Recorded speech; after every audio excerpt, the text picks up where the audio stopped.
Praise the lord. ఈరోజు దేవుని యొక్క వాక్యము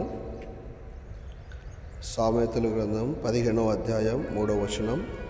యెహోవా కన్నులు ప్రతి స్థలం మీద నుండును, చెడ్డవారిని మంచివారిని అవి చూచుచుండును. The eyes of the Lord are in every place, beholding the evil and the good. ಯೆಹೋವನ ದೃಷ್ಟಿಯು ಎಲ್ಲೆಲ್ಲಿಯೂ ಇರುವುದು, ಆತನು ಕೆಟ್ಟವರನ್ನು ಒಳ್ಳೆಯವರನ್ನು ನೋಡುತ್ತಲೇ ಇರುವನು. ప్రియ దేవుని సంగమ, దేవుడు సర్వాంతర్యామి, సమస్తాన్ని చూస్తున్నటువంటి దేవుడు. నువ్వు ఏ స్థలంలో ఉన్నా, ఎలాంటి పరిస్థితుల్లో ఉన్నా ఆయన నిన్ను గమనిస్తూ ఉన్నాడు.